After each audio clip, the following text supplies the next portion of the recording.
Hari ini saya membahas tentang setan. Tentang apa? Sama saya memberitahu apa yang harus engkau lakukan untuk tahun ini dan tahun depan. Amin. Tapi tidak boleh lupa komisi 2%. Hari ini kita bahas tentang kutuk. Mari buka Alkitab kita dalam Injil Yohanes. Injil Yohanes pasal 10 ayat 9 sampai dengan ke-10. Injil Yohanes pasal 10 ayat 9 sampai dengan ke-10. Saudara yang genap, saya ganjil. Akulah pintu. Barang siapa masuk melalui aku, ia akan selamat. Dan ia akan masuk dan keluar dan menemukan padang rumput.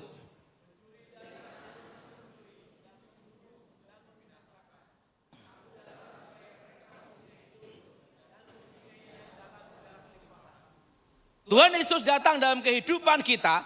Tuhan Yesus datang ke dalam dunia untuk memberikan kita hidup yang kekal, kelimpahan, dan hidup yang kekal. Tetapi setan datang adalah untuk membunuh, membinasakan, dan menghancurkan. Ingat, setan tidak ada tujuan menolong manusia. Setan tidak ada tujuan menyembuhkan manusia. Kenapa? Karena setan tahu tidak diampuni. Ngomong sama sebelahnya, tidak diampuni. Nah, ingat saudara. Makanya tidak ada setan rame-rame bertobat dibaptis di gereja Glo. Tidak ada. Tidak ada namanya setan masuk Kristen. Tidak ada. Kenapa? Karena setan tahu dia tidak diampuni. Yang jadi pertanyaan, kenapa manusia diampuni, setan tidak? Betul? Tuhan itu kan adil. Kenapa manusia diberi kesempatan pengampunan, setan tidak? Betul? Ini yang protes bukan setan, manusia. Kenapa? Waktu seminar yang tanya manusia adalah. Tuhan itu kan adil. Kenapa manusia diberi kesempatan pengampunan, setan tidak? Betul? Betul? Untuk percaya Yesus, setan juga percaya. Menyembah Yesus, setan lebih takut dan gemetar. Tahu Alkitab, lebih hafal daripada pendeta. Ahli teologi lebih jago setan. Karena ada sebelum manusia. Tapi menjadi pertanyaan satu, kenapa setan tidak diampuni? Nah, saudara yang kasih dalam Tuhan, sebelum Tuhan menciptakan manusia, yang paling awal Tuhan menciptakan malaikat. Malaikat yang diciptakan Tuhan berlaksa-laksa, beribu-ribu laksa, berpuluh-puluh ribu laksa, berlaksa-laksa. Hitung sendiri dah. Berlaksa-laksa. Selaksa itu 10.000 dah. Berlaksa-laksa, berarti berpuluh-puluh ribu laksa, berlaksa-laksa, beribu-ribu laksa, berlaksa-laksa. Kalkulatornya pedot. Itu artinya triliunan, betul? Jumlahnya berapa? Banyak banget.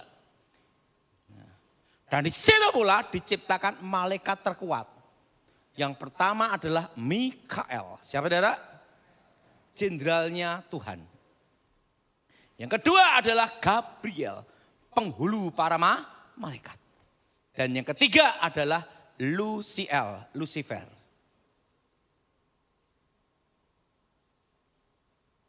Lucifer diciptakan lebih mulia melebihi malaikat yang lain. Makanya di dalam kitab Yeskiel diberi tempat kudus. Apa saudara? Diberi apa? Diberi tempat apa? Kudus. Punya posisi yang mulia. Dan dijaga oleh para kerub. Ingat saudara, dijaga oleh para kerub. Kerub itu malaikat yang posisinya mulia juga adalah. Saudara, kalau seorang yang ngawal itu adalah kolonel, aktif, bukan pensiunan saudara. Yang ngawal kolonel aktif, minimal yang dikawal itu apa siapa? Kepala Staf Angkatan Darat, Jenderal, atau Presiden, betul? Tapi kalau baju oranye dikawal, hati-hati. tahanan, betul? Apa saudara? Nah, Alkitab mengatakan bahwa Lucifer diberi tempat yang kudus. Dijaga oleh para kerub. Berarti punya posisi yang tinggi, betul? Posisi yang apa? Mulia. Diciptakan lebih hebat, lebih dahsyat, melebihi malaikat yang lain. Dan Lucifer ini membawai sepertiga malaikat Tuhan. Pemimpin pujian penyembahan kepada Elohim. Dan Lucifer ini dekat dengan tahta Tuhan. Karena Lucifer dekat dengan Tuhan, Lucifer tahu banyak rahasia tentang Tuhan. Nah, saudara. Tapi ingat, Tuhan tidak pernah memberikan 100%. Maksimal hanya 50% atau 75%. Perlu saudara tahu, seorang pencipta pasti tahu kelemahan ciptaannya. Seorang guru tidak akan memberikan muridnya 100%. Maksimal 75%. Jaga-jaga, murid murtad sikat. Betul? Betul? Ada yang namanya ilmu pamungkas. Betul? Ada ilmu apa? Pamungkas. Dulu sebelum saya bertobat, saya belajar dari kakek nenek saya. Kakek ilmu putih, nenek ilmu hitam. Lahirlah saya abu-abu. Semua kekuatan gaib saya pelajari. Dari ilmu hitam, ilmu putih. Dan guru saya berkata sama saya, hanya dewa yang bisa membunuh dewa. Dan dia beritahu sama saya, kamulah dewa. Dan kamu di masa depan nanti akan membunuh dewa juga. Saya tidak ngerti itu apa itu. Wah, saya dulu ajar ilmu kebal, ilmu menghilang, ilmu santet. Dulu saya belum bertobat, belum pernah bayar bis angkot. Masuk, ting, hilang. Setelah bertobat, bayar. Aduh, bayar. Sekarang antri tiket, dulu langsung ting, masuk.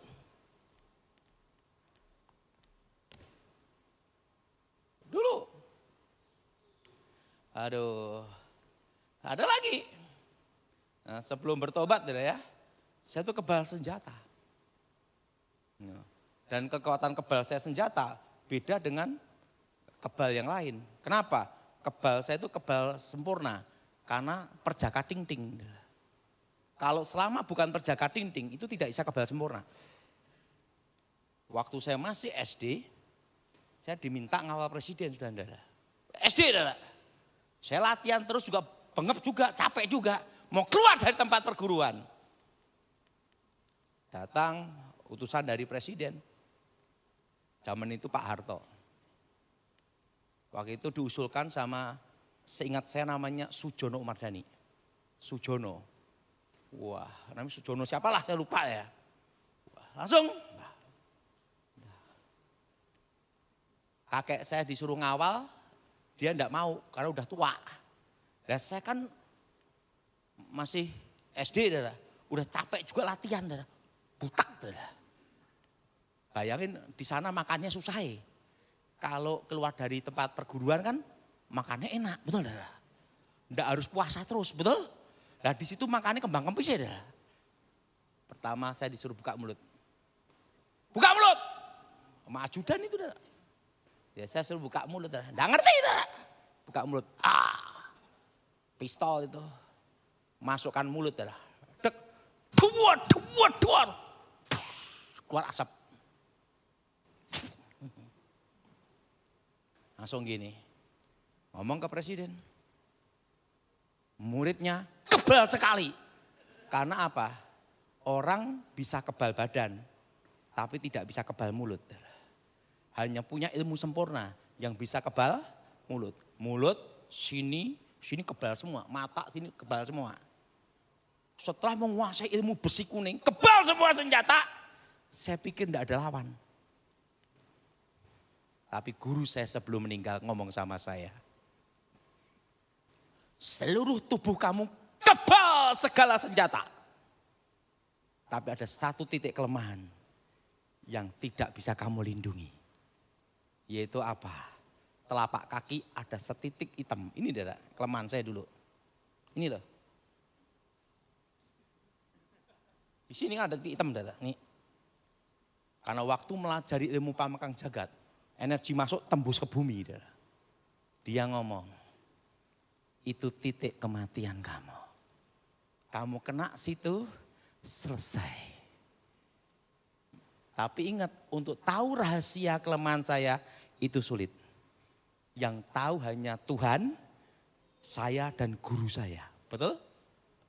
Dalam hati saya, untung aku tidak pernah ngelawan. Betul lah? Kalau ngelawan, selesai juga. Betul? Tidak ada guru yang memberikan muridnya 100%. Kecuali gurunya mau mati. Betul? Betul? Betul? Nah setelah itu baru, wah. Dari situ saya sama guru saya takut sekali. Kenapa? Macam-macam sikat. Nah, tapi kenyataannya saya kalah sama Gilbert, gak usah macam-macam. Haleluya, selesai. Gak perlu tahu rahasia titik kelemahan. Nah, saya hanya satu titik itu aja yang tidak bisa dilindungi. Ada titik hitam di telapak kaki bagian kiri. Nah, kalau mau bunuh saya itu mudah, waktu tidur. Kasih kawat berduri, betul? Waktu nginjak tanah, selesai. Tapi untuk tahu rahasia kelemahan sulit, saudara. Karena badan ini semua kebal, semua adalah. Nah disitulah saya baru paham bahwa guru tidak memberikan muridnya 100%. Tetap ada rahasia yang disimpan. Yaitu apa? Ilmu pamungkas. Macam-macam ilmu terakhir dikeluarkan. Kan gitu saudara. Nah demikian Tuhan. Tuhan tidak memberikan muridnya, tidak memberikan Lucifer 100%. Maksimal hanya 50%. Karena tahu banyak rahasia tentang Tuhan. Dan dekat dengan tahta Tuhan. Lucifer ingin menjadi Tuhan. Kenapa Lucifer ingin menjadi Tuhan? Karena tahu banyak rahasia. Jelas? Jelas? Makanya kalau orang terlalu pinter, terlalu jenius, kebablasan jadi oon. Profesor, doktor, kaburator akhirnya betul? Betul? Makanya orang yang jenius harus hati-hati. Jangan sampai keterusan. Jadi apa? Kaburator Siapa yang setuju angkat tangan? Betul? Betul? Orang terlalu pintar hati-hati juga. Orang terlalu pintar bisa jatuh karena pintarannya sendiri. Karena apa? Merasa lebih hebat. Betul? Tidak mau mendengar teguran. Tapi ingat, ada yang satu yang tidak bisa dilawan dia, yaitu kematian. Betul? Selesai dah, betul? Dan apa yang terjadi? Tuhan tidak memberikan 100%. Karena tahu banyak rahasia tentang Tuhan, Lucifer ingin menjadi Tuhan. Mengkudeta Tuhan. Merencanakan pemberontakan. Apa saudara? Merencanakan apa? Pemberontakan. Memimpin apa? Pemberontakan, merencanakan dari keinginannya sendiri bersama sepertiga malaikat bawahannya melawan Tuhan. Terjadilah pertempuran di surga. Lucifer kalah, dibuang ke bumi. Jadilah iblis.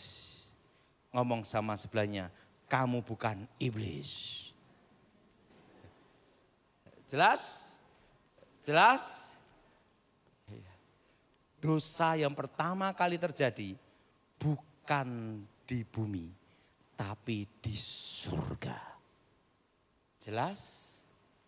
Jadi dosa pertama kali terjadi di mana, saudara? Di surga. Dekat dengan tahta itu. Betul? Betul? Dibuang ke bumi. Jadilah iblis. Tuhan sedih, Tuhan kecewa. Karena apa? Pemberontakan Lucifer. Tapi Tuhan perlu teman untuk bicara. Lucifer ada malaikat yang paling disayang. Untuk menggantikan posisi Lucifer harus diciptakan yang lebih mulia. Diciptakanlah manusia segambar serupa dengan Tuhan. Ngomong sama sebelahnya, kamu segambar serupa dengan Tuhan. Dan balas ini, dan kamu bukan monyet. Segambar apa? Serupa dengan Tuhan. Karena apa? Tidak ada lebih mulia melebihi Lucifer kecuali Tuhan sendiri. Maka diciptakan lebihmu segambar, serupa. Ingat, Adam diciptakan Tuhan untuk menjadi apa? Sahabat. Sebagai teman. Maka diciptakan segambar, serupa. Kan enggak mungkin dong. S2, cum laude, temennya TK. Kan enggak mungkin dah. Ngomong enggak nyambung, betul dah? Betul? Minimal apa? SMA, betul? Nah, diciptalah Adam. Dan diciptalah Hawa. Dan Tuhan berfirman, segala buah-buah yang biji, berbuah biji, boleh engkau makan. Kecuali pohon yang ada di tengah. Buah pengetahuan yang baik dan yang jahat. Nah, Adam dan Hawa. Lucifer marah. Lucifer kecewa. Kenapa kecewa? Dulu malaikat yang paling mulia menjadi malaikat paling hina, malaikat yang paling rendah, malaikat kegelapan. Dulu malaikat yang disayang Tuhan menjadi malaikat yang dibuang menjadi musuhnya Tuhan. Dulu malaikat yang derajatnya paling tinggi menjadi paling rendah. Seorang direktur kalau dipecat jadi satpam non job pasti jengkel marah sama yang ganti. Betul? Betul? Betul? Bayangin mulia tiba-tiba langsung jadi satpam kan gitu dah. Nah, demikian Lucifer, dia marah, dia kecewa. Siapa yang gantikan dia? Inilah namanya awal peperangan antara manusia dan setan. Lucifer marah, kecewa.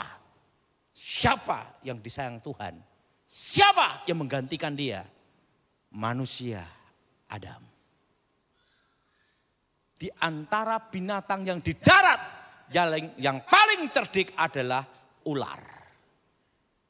Perlu kita tahu, seorang penipu pasti lebih pandai satu tingkat dengan yang ditipu. Buktinya bisa ketipu. Betul? Siapa yang setuju angkat tangan? Betul? Yang paling menyedihkan, sarjana ekonomi ditipu sama lulusan SD. Betul tak? Berarti lulusan SD lebih pintar daripada S2. Betul tak? Betul? Pakailah ular. Ular datangi Hawa dulu. Kalau engkau makan buah itu, engkau jadi seperti Elohim. Tahu yang baik dan yang jahat.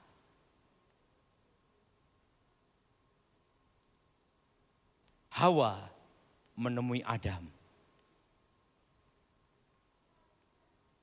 Ular berbicara. Kalau engkau makan buah itu, engkau jadi seperti Allah.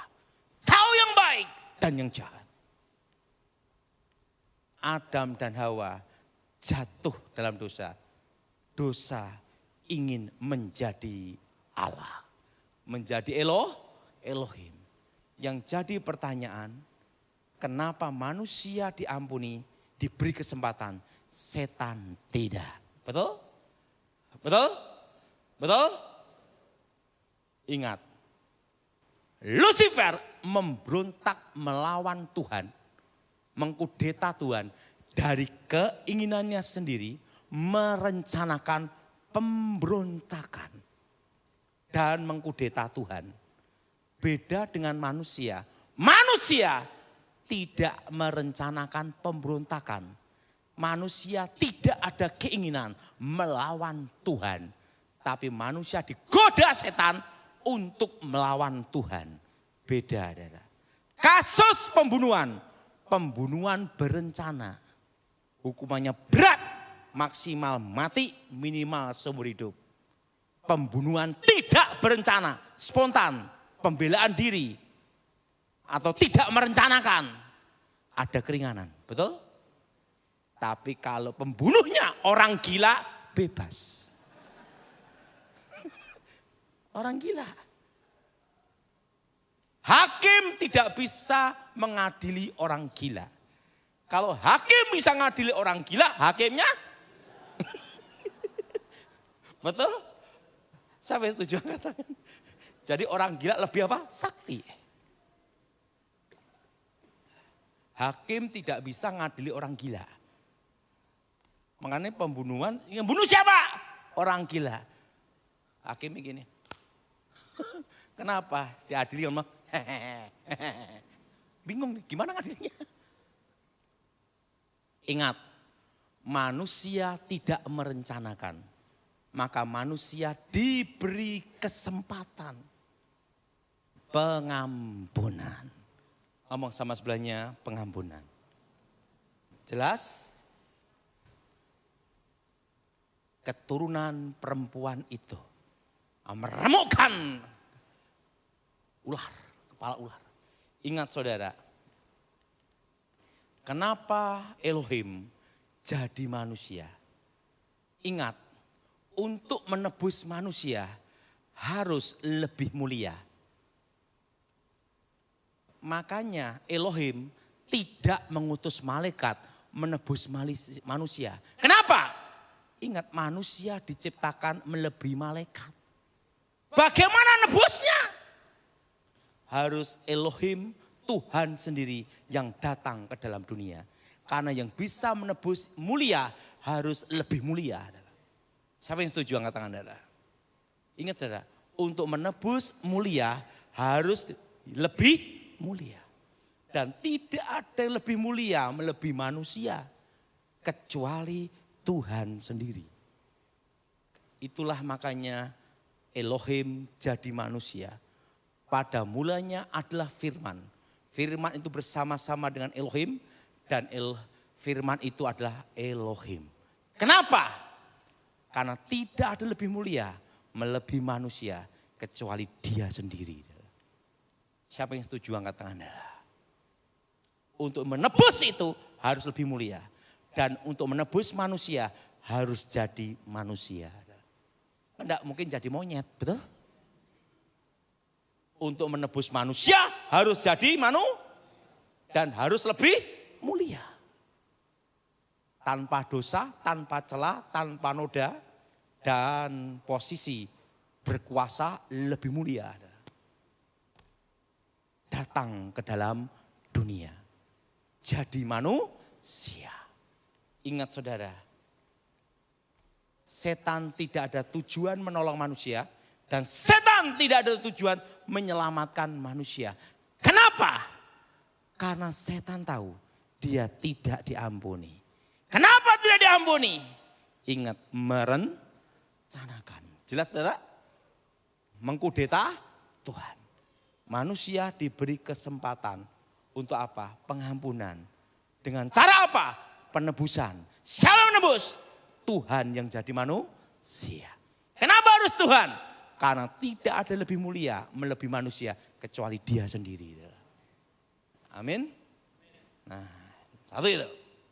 Dan ingat, kenapa Tuhan perlu menciptakan langit yang baru dan bumi yang baru? Apa Tuhan kurang kerjaan sehingga perlu penciptaan lagi, betul? Ikutin saya semua. Langit yang sekarang ini dan bumi yang sekarang ini akan lenyap seperti gulungan kitab. Tuhan menciptakan langit yang baru dan bumi yang baru, Yerusalem baru. Kenapa? Ini semua, karena langit yang sekarang ini ada dosa. Dosa apa, saudara? Pemberontakan Lucifer. Ingat, dekat dengan tahta Tuhan. Jelas? Ini semua, karena bumi yang sekarang ini ada dosa. Dosa apa? Pemberontakan manusia. Dan setan aja ngelihat pemberontakan manusia, dosa manusia, minder, betul? Betul? Maka Tuhan perlu menciptakan apa? Langit yang baru dan bumi yang baru. Karena ada dosa. Jelas? Jelas? Langit yang baru. Dan apa, saudara? Bumi yang baru. Yerusalem baru. Amin. Jadi ingat, saudara. Kenapa Elohim jadi manusia? Karena tidak ada yang lebih mulia kecuali Dia sendiri. Nah, yang pertama itu. Nah, dan saudara, yang kedua. Kalau orang datang ke setan, itu ada harga yang harus dibayar. Kenapa? Setan tahu tidak ada pengampunan. Untuk apa nyelamatin manusia? Untuk apa nolong manusia? Apa arti kutuk? Sering kita mendengar pendeta ngomong kutuk, kutuk. Kutuk itu bukan ikan kutuk, lain adalah. Kutuk adalah, ikut saya semua, kata-kata yang mengikat. Yang menyebabkan kecelakaan, kehancuran, malapetaka, kemiskinan, sakit penyakit, kematian abadi. Itu arti kutuk. Nah, apa arti berkat? Sering kita dengar pendeta doa berkat. Ditanya berkat apa? Ya berkat. Ada. Ini semua. Berkat artinya kata-kata yang mengikat. Yang memberikan kehidupan, keselamatan, kejayaan, kemenangan, kesembuhan, kelimpahan, hidup abadi. Itu arti berkat. Ada berkat, ada kutuk. Ingat, lawan dari Tuhan adalah setan. Yang jadi pertanyaan, kenapa semua ritual, kuasa gelap, seluruh dunia, ingat ya, selalu hari Jumat. Sampai terkenal malam Jumat dan hari Jumat. Betul? Betul? Kenapa tidak malam Minggu? Betul? Betul? Semua urusan setan, persetanan, seluruh dunia itu hari Jumat, malam Jumat. Bahkan di Indonesia terkenal yang namanya Jumat Kliwon. Betul? Betul? Betul? Betul?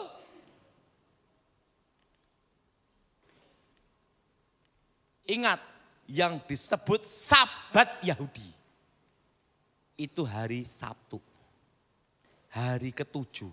Maka Advent itu hari Sabtu, hari ke-7. Kenapa orang Kristen itu hari Minggu? Karena hari Minggu ada kebangkitan Tuhan. Hari pertama. Berarti hari yang ke-6 apa, saudara? Jumat. Ingat, Antikris pun juga 6666. Angka manusia. Ingat, hari ke-6 Tuhan menciptakan manusia.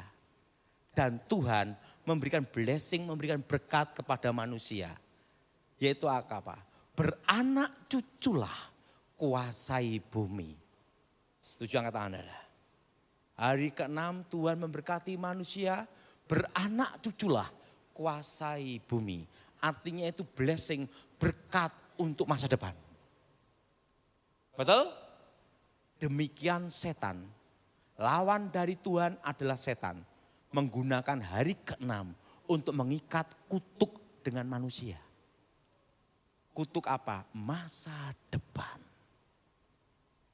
Makanya ritual kuasa gelap selalu hari Jumat.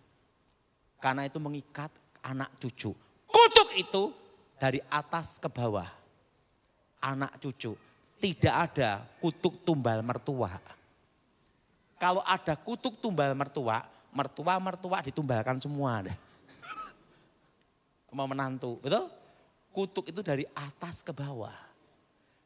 Kalau dari atas ke bawah, itu bicara apa? Blessing, masa depan. Kalau kutuk, lawan dari itu adalah kutuk. Itu bicara apa? Mengikat kutuk masa depan. Kalau itu dari Tuhan, berkat untuk masa depan. Kalau dari setan, mengutuk masa depan. Lawan dari Tuhan adalah setan. Makanya ritual kuasa gelap, seluruh perdukunan, seluruh dunia, okultisme. Hari ke-6, hari Jumat. Sudah paham di sini? Sudah jelas? Dan kenapa semua lambang, okultisme, kekuatan gaib, kuasa setan selalu ular. Di kepercayaan primitif atau kepercayaan modern apapun yang berhubungan dengan setanan selalu lambangnya apa? Ular. Kan enggak ada lambangnya kecoa. Selalu ular. Di mana-mana ada. Pusaka apapun, lambang kekuatan tertinggi, ular. Kuasa gelap. Selalu ular. Kenapa? Karena ular yang dipakai yang pertama kali yang bisa menghancurkan, menjatuhkan manusia. Lambang kebanggaannya bahwa manusia bisa dikalahkan dengan ular. Jelas? Jelas? Jelas? Kenapa selalu pakai ular? Karena itu lambang kebanggaannya. Ingat kita orang Kristen, kita melihat Yesus Kristus disalib. Sehingga kita orang Kristen banyak pakai apa? Kalung salib. Karena apa? Sebagai kebanggaan bahwa dirimu sudah ditebus. Betul? Betul? Demikian iblis. Kenapa pakai ular? Karena berhasil menjatuhkan manusia. Maka lambang ular itu dipakai sampai sekarang. Semua okultisme, kekuatan setan model apapun seluruh dunia, tertinggi pasti apa? Ular. Demikian kita orang Kristen. Puncak penebusan itu apa? Kayu salib, betul? Betul? Yesus disalib. Nah, jadi ingat, engkau harus paham saat ini. Kenapa semua lambang iblis, semua lambang okultisme selalu ular. Karena bicara apa? Kebanggaan setan bisa menjatuhkan manusia. Nah, Pak, kalau di rumah ada salib, sampingnya ular. Tuhan dan setan suruh reoni. Tidak bisa, adalah. Jelas? Terang dan gelap tidak bisa Jadi makanya ular itulah yang selalu dipakai. Lambang okultisme, lambang setan, kekuatan jimat, kekuatan pusaka tertinggi di dunia kuasa gelap. Ular. Kenapa ular? Karena itu kebanggaannya. Yang pertama yang bisa menjatuhkan manusia. Jelas? Jelas? Kenapa hari Jumat? Hari ke-6. Lawan dari Tuhan adalah setan. Lawan dari berkat adalah kutuk. Jelas, saudara? Nah, itu loh dukun yang ngasih orang bisa kaya. Kenapa dukunnya tidak kaya sendiri? Sama-sama minta ke setan, kayanya beda-beda. Ada yang tambah miskin, ada yang kaya. Orang yang tidak percaya Tuhan, kalau sakit pergi ke dukun. Tapi dukun sakit pergi ke dokter.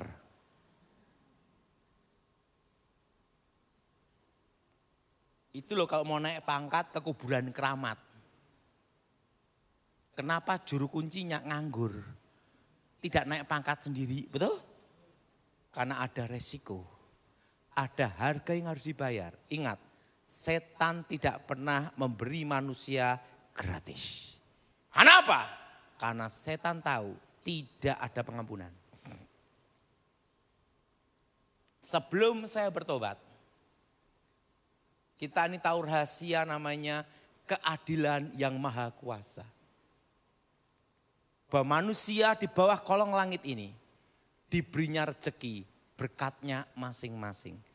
Mangkok piringnya masing-masing. Karena keadilan dari yang maha kuasa. Manusia di bawah kolong langit ini, orang jahat, orang baik, orang beragama, tidak beragama, orang Kristen atau bukan, bisa merasakan cahaya matahari, betul? Dan hujan. Demikian karena keadilan yang maha kuasa, semua manusia diberinya berkatnya masing-masing. Buktinya, ada yang pendeta yang kaya raya, makan tapi ada pendeta yang miskin, makan aja. Sama-sama pendeta rezekinya beda, betul? Betul? Betul? Ada juga sama-sama preman, rezekinya beda. Ada preman kelas terminal, ada preman kelas nasional, betul? Betul? Betul? Betul? Ada orang Kristen kaya, ada orang Kristen miskin. Ada Islam Hindu Buddha yang kaya, ada Islam Hindu Buddha yang miskin. Ingat, karena keadilan yang maha kuasa, semua manusia di bawah kolong langit ini sudah diberi berkat dan takarannya masing-masing. Hanya bedanya, kalau kita percaya Yesus, dijamin masuk surga. Dan berkat itu ditambahkan. Tepuk tangan untuk Tuhan kita. Dan perlu dia tahu, yang tidak bisa dilakukan setan adalah satu.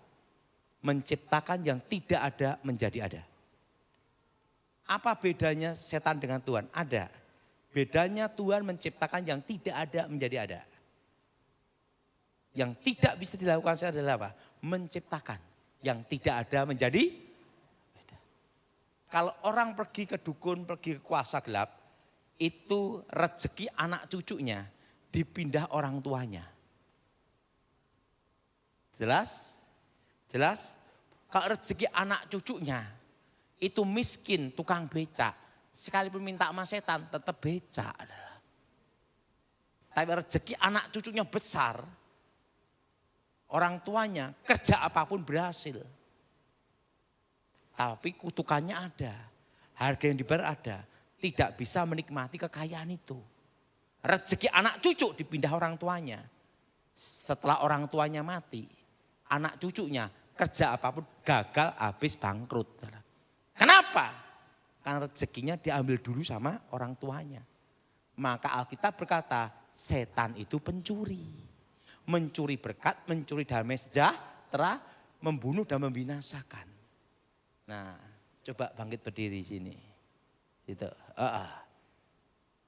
Anda dikasih kaya, tapi ada harga yang dibayar. Rezeki anak cucumu diambil. Kerja apapun gagal dan bangkrut. Dan kamu ada resiko, kutukannya. Tidak bisa menikmati kekayaan. Stroke, sakit gula. Mati masuk neraka. Tapi kaya, mau? Pikir dulu. Ingat, ada harga yang harus dibayar. Kenapa? Karena setan tahu tidak diampuni. Jelas? Jelas? Itu loh dukun yang ngasih nomor togel, nomor buntut.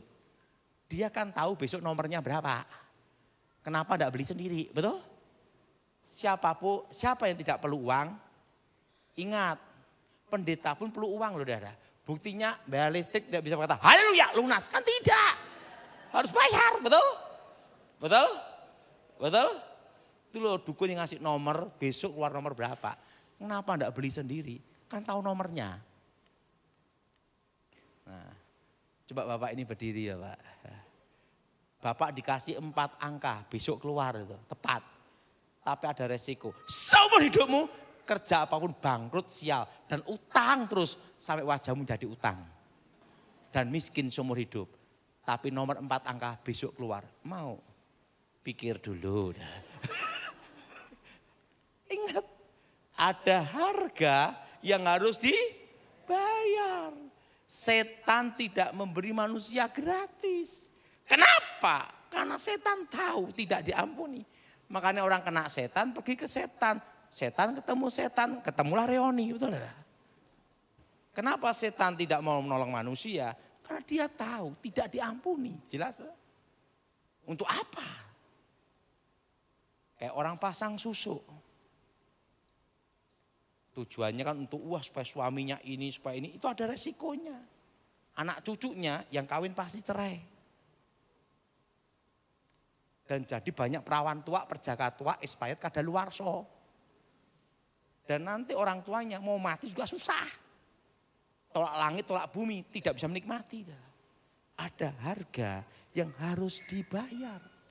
Setan tidak pernah memberi manusia gratis. Nah, untuk membatalkan kutuk ini hanya satu. Menerima Yesus sebagai Tuhan dan Juru Selamat secara pribadi. Mematahkan, memutuskan, membatalkan kutuk. Jadi ingat, kutuk ini harus dibatalkan. Pak, kalau orang tua saya terlibat setan-setan, saya sudah bertobat, rezeki saya hilang loh berarti. Ingat, Tuhan bisa menciptakan yang tidak ada menjadi ada. Bedanya setan dengan Tuhan itu ada. Tuhan bisa menciptakan. Berkat anak cucu itu dilanjutkan. Anak cucu orang benar tidak meminta. Amin. Amin. Berkat itu dilanjutkan. Anak cucu orang benar tidak meminta-minta. Jadi ingat saudara. Hanya Yesus yang bisa menyelamatkan hidupmu dan saudara dan saya. Dan ingat, setan tidak ada tujuan menolong. Cut di situ. Kenapa? Karena setan tahu tidak ada pengampunan. Jelas? Jelas? Saya setuju angkat tangan Anda. Nah, saudara, ada yang tanya sama saya.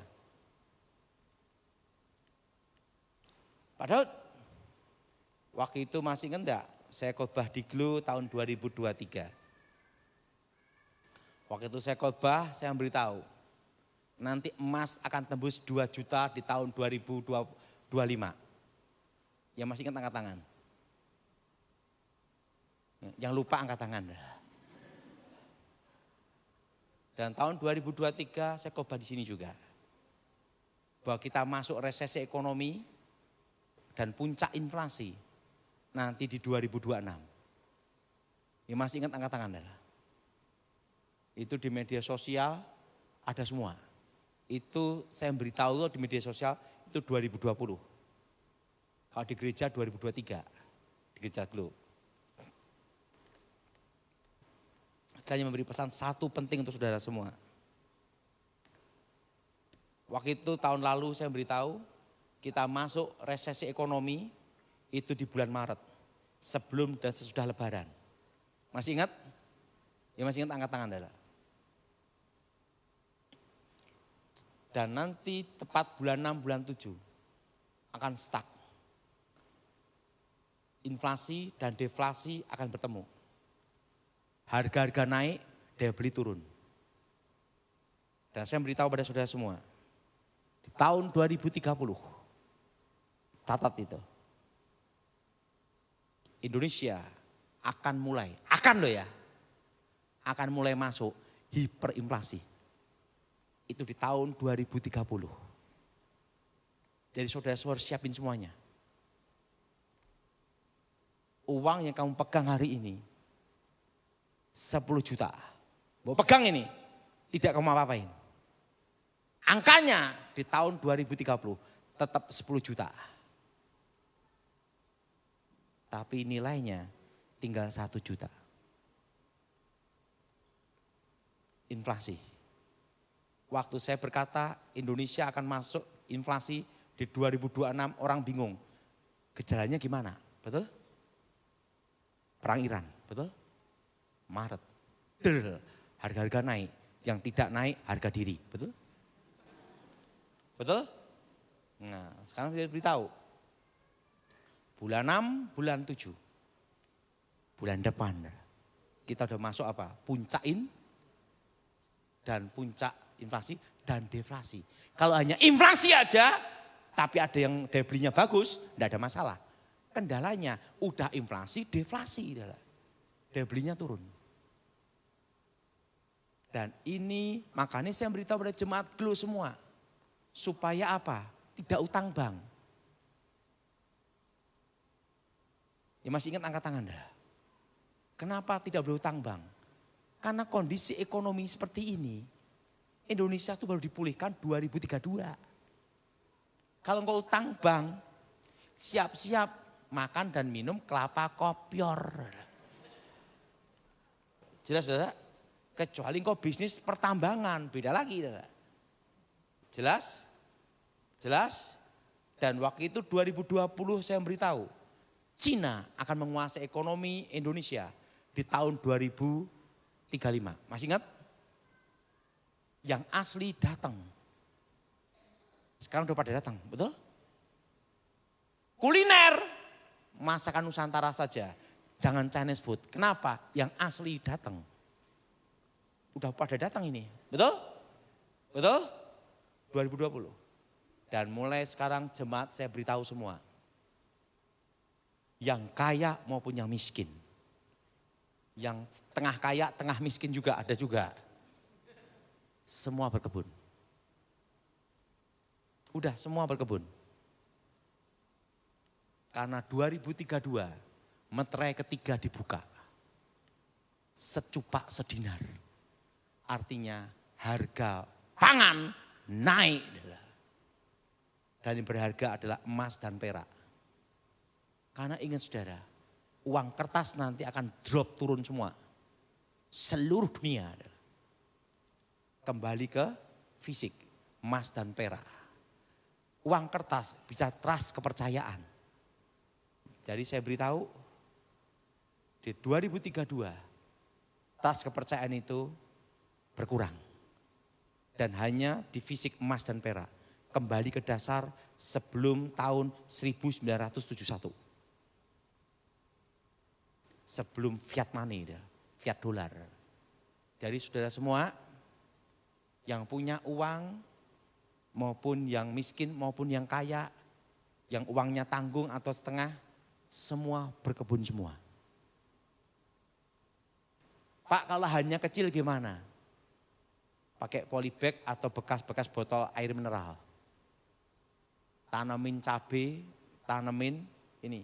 Kalau yang punya uang, Pak, untuk apa berkebun? Minimal kau untuk makan sendiri. Lebih sehat, tidak kena pestisida. Betul? Betul? Yang tidak ada duit, ya bertahan dengan situ. Karena kondisi seperti ini, ingat saudara, 2027 ekonomi bergerak. Bergerak karena apa? Adaptasi dari tahun ini udah kebal. Saudara. Dan 2028 kita kembali ke tempat seperti posisi 2025 ekonominya. Artinya apa? Tidak ada perkembangan terlalu tinggi, lambat. Dan 2030 hiperinflasi masuk. Akan masuk hiper apa? Inflasi. Nilai uang akan turun, drop. Semua mata uang. Dan ingat, ini sebelum saya akhiri, di 2035 akan terbit undang-undang pembatasan hak kepemilikan tanah. Tanah HGU, HGB. Tiba-tiba tidak boleh diperpanjang.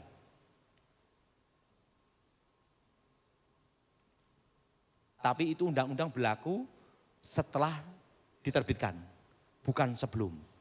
Berarti saudara masih ada kesempatan. Kalau tanah nanti yang HGU, HGB akan dilihat warkahnya nanti. Kalau warkahnya itu tanah negara berhubungan dengan Kodam, Pertamina, kereta api, rel-rel kereta api berhubungan dengan negara, itu akan diambil alih negara semua. Itu akan terbit di 2035. Jadi kalau beli tanah, lihat warkahnya juga. Itu tanah negara atau tidak. Karena begitu tanah negara, HGB, tiba-tiba stop, tidak boleh diperpanjang. Itu 2035. Misalnya boleh diperpanjang, biayanya tinggi dan berlaku 25 tahun. Jelas? Jelas?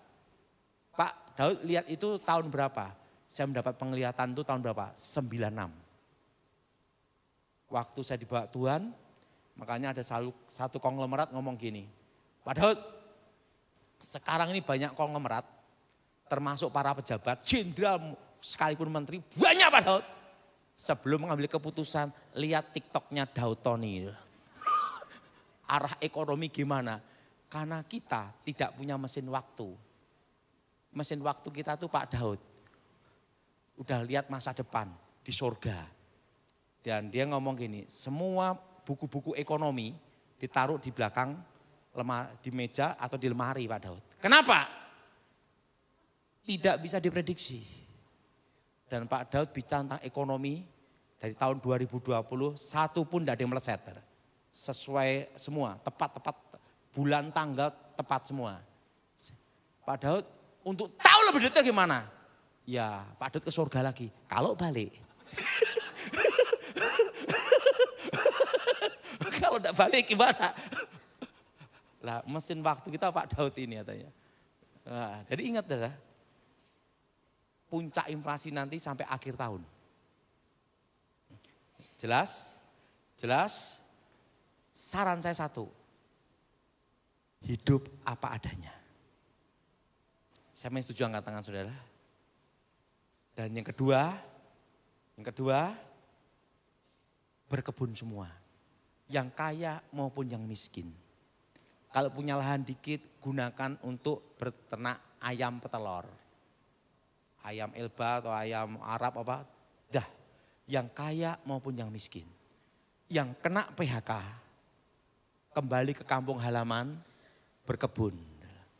Untuk bertahan. Ingat masa yang paling berat nanti adalah 2030.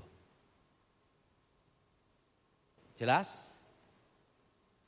Waktu saya di surga saya tanya sama Tuhan, Tuhan untuk umatmu di Indonesia gimana?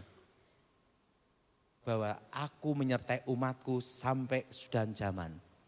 Dan Tuhan waktu itu bicara, aku memelihara umatku di tengah-tengah kesusahan. Dan ingat kita beruntung tinggal di Indonesia, didukung sumber alamnya dan kemarau dan hujan. Tanah subur, asal tidak malas hidup. Resesi ekonomi yang berat ini hanya terasa di kota-kota besar, termasuk di Jakarta. Yang di desa-desa dan pinggir laut aman-aman saja. Kenapa? Dari dulu sudah resesi. Udah kebal, mereka udah hidup dengan alam, betul? Betul? Udah hidup dengan apa? Alam. Jadi semua nanti kembali lagi. Penting kalau yang sudah punya utang jangan nambah utang lagi. Bila perlu dilunasi. Kenapa? Ingat, akhir tahun itu yang paling berat. Dan tahun depan adaptasi dari tahun ini. Jelas? Dan 2030. Makanya nyimpen rupiah secukupnya saja. Ada kelebihan, belikan barang dagangan. Ada kelebihan lagi, investasi tanah, emas dan perak, tembaga. Intinya jangan pegang uang kertas banyak-banyak. Termasuk US dollar juga. Karena nilai uang seluruh dunia akan drop di tahun 2030. Jelas? Jelas? Karena masalah uang bicara trust, kepercayaan. Nilai tergantung kepercayaan. Jadi saudara enggak usah khawatir. Sekarang punya uang ada berkat, beli ke barang. Siapa yang setuju angkat tangan? Ini sebelum saya akhiri ya. Suatu kali saya disuruh doain, importir alat-alat pertanian, alat berat. Masih baru-baru, saudara. Enggak laku-laku. Waktu saya doa, berkati Tuhan. Satu pun enggak terjual. Saudara. Tiap bulan saya suruh doain, kan makan hati juga. Kita dikasih persembahan, tapi satu pun enggak laku. Tapi Tuhan tuh bicara sama saya, indah pada waktunya. Itu dari tahun 2024, saya 2025 tak doain, satu pun enggak laku-laku. Yang doa makan hati, betul tak? Tapi jawaban Tuhan ngomong, indah pada waktunya. Indah pada waktunya. 2026 Saya datang ke situ lagi, doain, aku udah males sebenarnya. Kenapa? Makan hati. Dia ngomong, Pak Daud, untung tidak laku. Loh kok gitu? Tahu enggak Pak Daud? Kalau laku, saya beli lagi enggak mampu. Kenapa? Kenaikannya itu 30%. Belum biaya transportnya, importirnya, pajaknya Pak Daud. Untung tidak laku. Sekarang laku Pak Daud, pas naik semua. Dia ngomong gini, tahu enggak terus terang aku selama doa 2024, 2025 makan hati aku. Tapi di situ saya lihat indah pada waktunya. Nah bayangin orang enggak laku malah beruntung. Dia ngomong kalau ini terjual Pak Daud, saya bingung. Jadi ingat kita semua bertahan. Saran saya satu, berkebun. Yang kaya maupun yang miskin. Siapa yang setuju angkat tangan? Kembali ke alam. Bawang, berambang udah ditanam. Pengen apa? Mudah saudara. Pelihara ayam, telur bertelur, telur ceplok. Kasih daun bawang, betul? Udah, lebih sehat, betul? Betul? Betul? Betul? Semua berkebun. Ingat, akan terjadi krisis pangan di tahun 2032. Persiapan semuanya. Dan bisa kalau punya tanah luas, nanam alpukat, durian, nangka, pohon jangka panjang. Tahun ini. Nanti 2035 waktu Cina menguasai ekonomi Indonesia, dia berkata, alpukatnya sudah berbuah, betul? Ingat, hanya 4 yang bertahan. Pertanian, perkebunan, peternakan, perikanan, logistik, distribusi, 4 tanah. Itu di YouTube ada semua nanti. Jadi saudara semua bertahan. Mari kita bangkit berdiri saat ini.